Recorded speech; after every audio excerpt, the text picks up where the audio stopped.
Constitute కాకముందే నేను హక్కు పుట్టించుకోవాలి, ఇంకొక 200 టీఎంసీల నీళ్ళకు హక్కు పుట్టించుకోవాలి గోదావరిలో అని చెప్పి ఒక కుటిల ప్రయత్నానికి నాంది ఇది. అది జరిగితే దెబ్బతినేది తెలంగాణ మాత్రమే. తెలంగాణ హక్కులు కోల్పోయే ప్రమాదం ఉంది.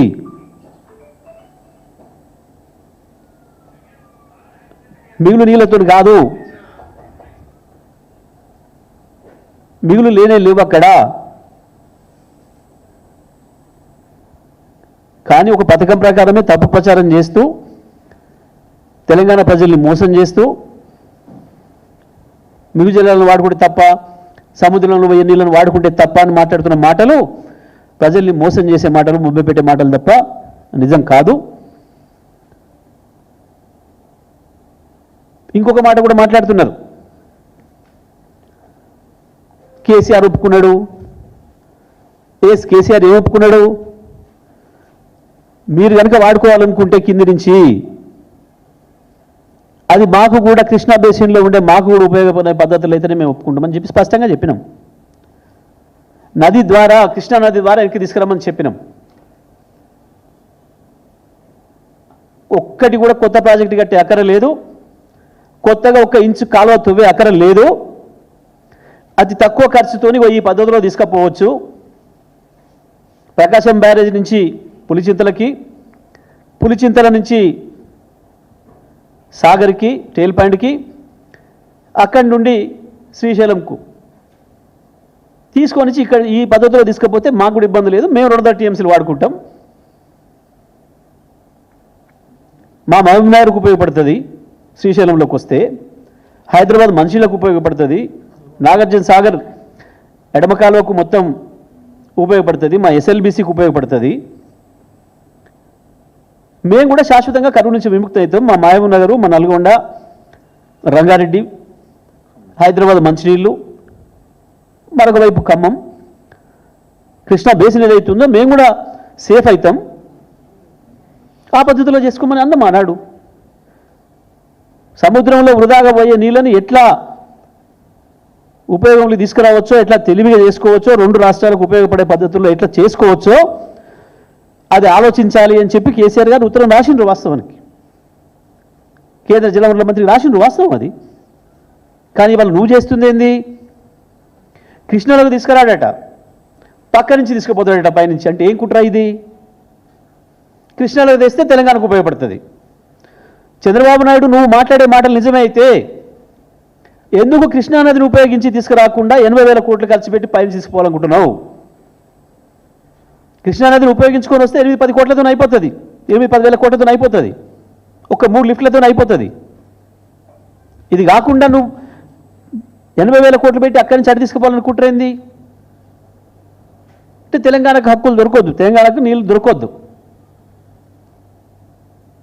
తెలంగాణ ప్రజలు బాగుపడద్దు. ఇది కదా నీ కుట్ర. ఇవాళ తెలంగాణ బీజేపీ నాయకులైనా, కాంగ్రెస్ నాయకులైనా, ఇతర పార్టీల నాయకులైనా గమనించాల్సిన విషయాలు. కేసీఆర్ మీద నెపం పెట్టి, ఇంకొకరి మీద నెపం పెట్టి, వాళ్ళ మధ్యన పంచాయతీలు పెట్టి పబ్బం గడుపుకోవాలనే ప్రయత్నం చంద్రబాబు అండ్ కో చేస్తూ ఉన్నారు. నిజమే, ఇవాళ బీజేపీకి చంద్రబాబుతో అవసరం ఉంది. ఇవాళ నరేంద్ర మోడీ శ్వాస చంద్రబాబు రూపంలో వస్తూ ఉంది. ఆయనకి ఈయన ఊపిరి అయి ఉన్నాడు కాబట్టి మాట్లాడే పరిస్థితి లేదు.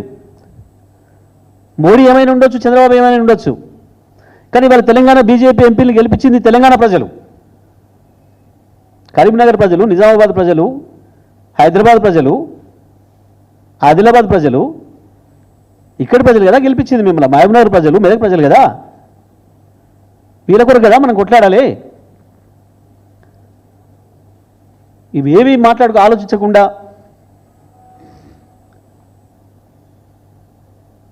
దీంట్లో ఏందో రాజకీయాలు లాభం వస్తుందో తెలివి తక్కువ ప్రయత్నం చేయకండి.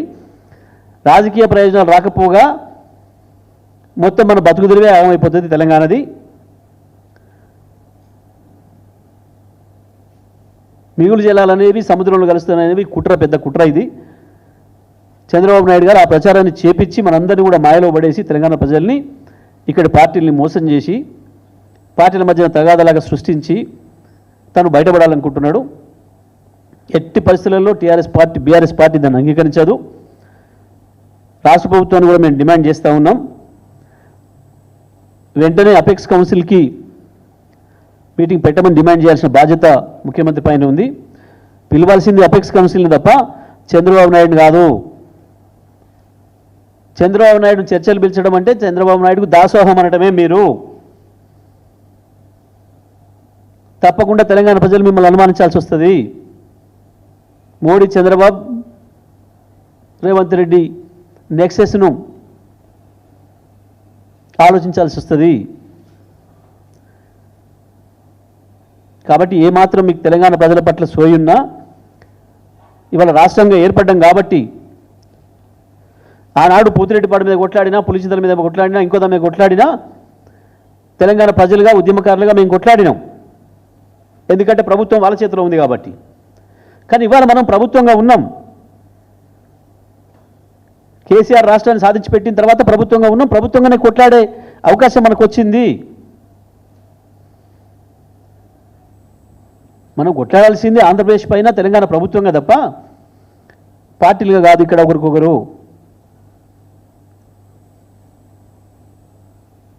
కాబట్టి వెంటనే అపెక్స్ కౌన్సిల్ మీటింగ్ డిమాండ్ చేస్తూ రాష్ట్ర ప్రభుత్వం అక్కడ మన అభ్యంతరాలు వ్యక్తం చేయాలి. ఒకవేళ చంద్రబాబు నాయుడు ఆయనకున్న పరపతిని ఉపయోగించి మోడీని లొంగ తీసుకొని మనం నెగ్లెక్ట్ చేసి ఏదైనా ప్రయత్నం చేసినా రేపు సుప్రీంకోర్టు పోవాలంటే కూడా మొట్టమొదటిగా అపెక్స్ కౌన్సిల్ సమావేశంలో మనం వ్యతిరేకించినట్టుగా ఉండాలి, రికార్డు కావాలి. ఇది చాలా ముఖ్యమైనది. న్యాయపరమైన పోరాటాన్ని కూడా మనం వేదిక ఏర్పాటు చేసుకోవాలి. కాబట్టి దానికి కావాల్సిన స్టెప్స్ కూడా ఇప్పుడే తీసుకోవాలి. కాబట్టి రాష్ట్ర ప్రభుత్వం ఆ పద్ధతిలో ఆలోచన చేయాల్సిన అవసరం ఉంది. కాబట్టి వెంటనే మేము డిమాండ్ చేస్తూ ఉన్నాం రాష్ట్ర ప్రభుత్వాన్ని, ముఖ్యమంత్రిని, సరైన పద్ధతుల్లో మీరు ముందు పోవడం లేదు. ఇప్పటికైనా ప్రభుత్వం కళ్ళు తెరిచి వెంటనే అపెక్స్ కౌన్సిల్ను పెట్టమని చెప్పి డిమాండ్ చేయాల్సిన అవసరం ఉంది. అన్ని పద్ధతుల్లో న్యాయ కోవిదులతో కూడా మాట్లాడుకొని, కేవలం రాజకీయాలు మాట్లాడుకోవడం కాకుండా న్యాయ కోవిదులతో కూడా మాట్లాడుకొని తీసుకోవాల్సిన స్టెప్స్ వెంటనే తీసుకోవాలని చెప్పి మేము డిమాండ్ చేస్తూ ఉన్నాం.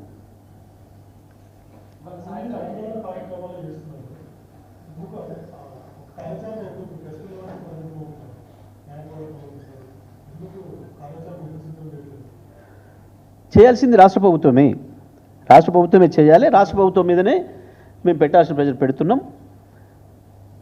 తీసుకుంటుందని మేము భావిస్తా ఉన్నాం. ఇప్పటికైనా ఇంకా రాష్ట్ర ప్రభుత్వం ఆ రకంగా ఫెయిల్ అయిన పక్షంలో తప్పకుండా ప్రజల్ని కదిలించి రాష్ట్ర ప్రభుత్వం యొక్క మెడలు వంచే ప్రయత్నం కూడా చేయాల్సిన అవసరం ఉంటుంది. ఎందుకు అనంటే ఒకసారి రాష్ట్రంగా ఏర్పడిన తర్వాత ప్రభుత్వం యొక్క బాధ్యత ఇండివిజువల్గా కొట్లాడడానికి ఉండదు.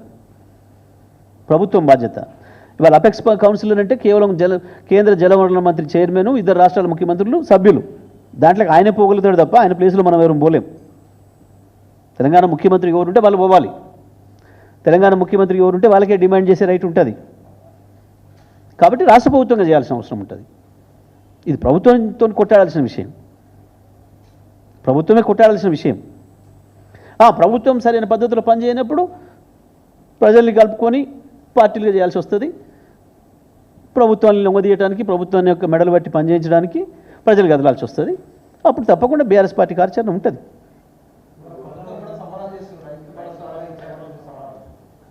సంబరాలా? ఎందుకు 2.5 నెలలు ఓట్ల కళ్ళలో వండబెట్టి 4 సార్లు నానబెట్టి తడిపినందుక, లేదా 4 విడతలు ఇవ్వాల్సిన రైతు బంధు ఎగ్గొట్టి ఎన్నికల నాడు ఒకనాడు వేసినట్టు చేసి మళ్ళీ ఎన్నికల నాడు వేస్తున్నందుకు సంబరాలా? రైతు బీమా ఎగ్గొట్టి పాపం చనిపోయిన కుటుంబాలు ఉసురు పోసుకుంటున్నందుకు సంబరాలా? లేదా నదుల నీళ్లను కూడా ఉపయోగించలేక ఉన్న ప్రాజెక్టులను ఉపయోగించకుండా లక్షలాది ఎకరాలు ఎండబెట్టి రైతాంగాన్ని మళ్ళీ అప్రపాలు చేసినందుకు సంబరాలా? దేనికి సంబరాలు చేస్తున్నారు? మేము 11 సార్లు వేసినాం రైతు బంధు. ఒకనాడు కూడా మేము సంబరాలు చేసి ఎగురు దుర్కలే.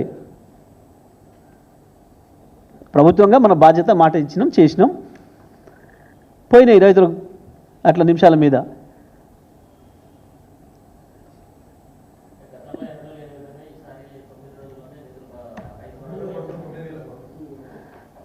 ఏడాదిని అర్థం దాటింది మాట ఇచ్చి, ఇప్పటి 3 సార్లు ఎగ్గొట్టి 4వసారి కదా.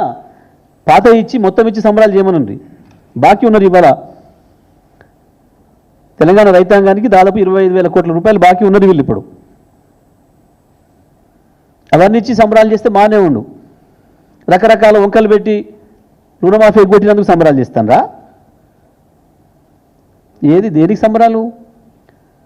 రైతు సంతోషంగా కూడా సంబరాలు చేసుకోవడానికి 24 గంటలు కేసీఆర్ ఇచ్చిన కరెంటు కూడా ఇవ్వలేక మోటార్లు. ఇవాళ ఒక్క మాట మీరు దయచేసి ఇక్కడ ఉన్న మిత్రులు ఎవరైనా సరే గ్రామాల్లోకి పోండి, మళ్ళీ 2014 పరిస్థితులు స్పష్టంగా కనబడుతున్నాయి, పునరావృతమై. కరెంట్ ఎప్పుడు వస్తుందో ఎప్పుడు పోతుందో తెలుస్తలేదు. బోర్ బండ్లు, ప్రత్యేకించి బోర్ బండ్లు మళ్ళీ వారము 10 రోజులు 15 రోజులు అడ్వాన్సు బోర్ బండికి రైతు. ఇప్పుడు ఏ ఊళ్ళో చూసినా వందలాది బోర్లు పడుతున్నాయి. బహుశా మీకు కూడా తెలిసి ఉంటుంది గ్రామీణ ప్రాంతాల నుంచి వచ్చిన మిత్రులకి. మీ ఊరికి అడగండి, ఇప్పుడు మన ఊర్లో బోర్ వేసేవాళ్ళు ఉన్నారా? బోర్ దొరుకుతుందా? 10 ఏళ్ళు మొత్తం బట్టలు కప్పి పండబెట్టిన బోర్ మిషన్లు మళ్ళీ ఇప్పుడు బయటకు వచ్చినాయి ముస్తాబాయి. దానికి సంబరాలు చేస్తానరా? రైతు మళ్ళీ అప్పుల పాలు అవుతుండని సంబరాలు చేస్తానరా? 2.5 నెలలు కల్లాలలో ఉన్నారు రైతులు. మొలకలు వచ్చినాయి, కల్లంలో ఉడ్లే మొలకలు వచ్చినాయి.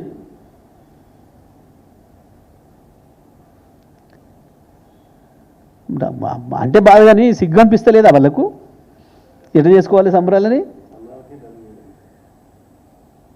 ఇంతవరకు బోనస్ రూపాయి, 1 రూపాయి ఇవ్వలే బోనస్లది. అన్నీ ఎగ్గొట్టి రైతులకు ఇవ్వాల్సినవి ఏదో 9,000 ఇచ్చినావు. దానం ఇచ్చినావా? 9,000 బాకీ ఉన్నవి ఇచ్చినావు కాదే కదా నేను అధికారంలో ఇచ్చింది. అది కూడా మోసం చేసి 15,000 ఇస్తానని చెప్పి మోసం చేసి 12 ఇస్తానని చెప్పి ఇప్పుడు ఇచ్చిన ఒక 6కు సిగ్గనిపించాలి సంబరాలు చేసుకోవడానికి కొంచెమన్నా. ఇన్ని రకాలుగా మోసం చేసి రైతుల్ని నేను ఇచ్చిన సంగలు గుర్తుకొని సంబరాలు చేస్తున్నారు. ఇంకా వీళ్ళు చేసుకోవాల్సిందే సంబరాలు. రైతులు ఎవరు లేరాడా సంబరాలు చేసుకోవడానికి?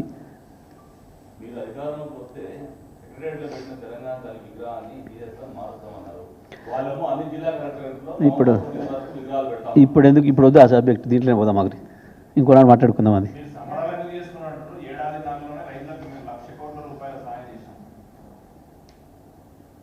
ఎవరు రైతులంటే పొంగులేటి శ్రీనివాసరెడ్డి,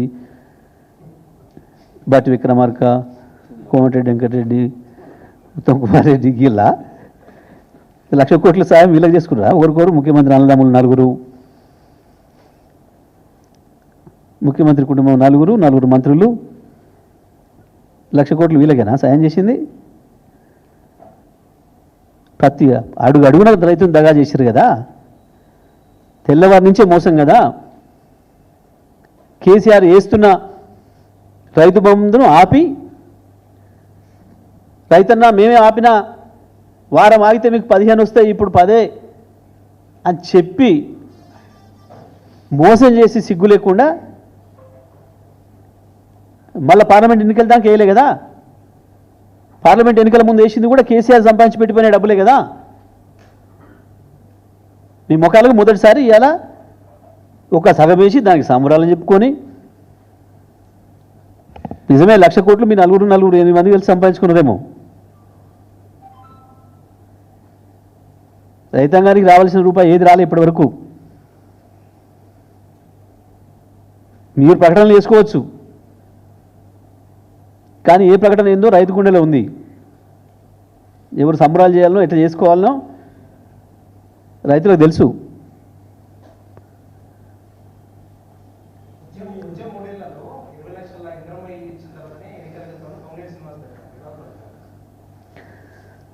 నవ్వుకోవాలి నవ్వుకోవాలి. ఏడాది అర్థం అయిపోయింది, ఇప్పుడు వరకు 2 ఇళ్ళు కట్టలేదు, కానీ ఇక 3 ఏళ్ళు 20 లక్షలు కడతానంటే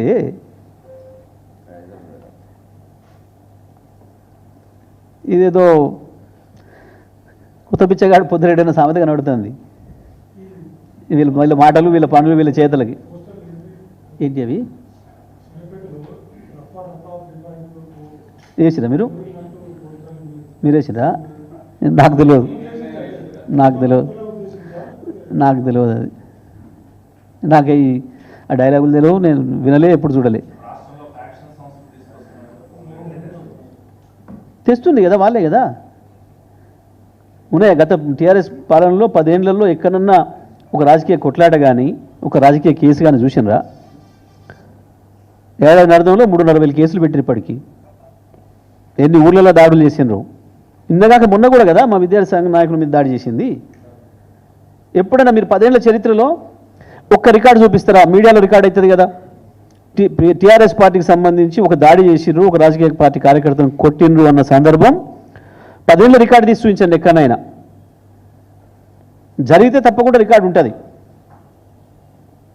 ఎలక్ట్రానిక్ మీడియాలను, ప్రింట్ మీడియాలను ఎక్కడో చోట రిపోర్ట్ అయి ఉంటుంది. తీసుకురండి మొత్తం 10 ఏళ్ళది.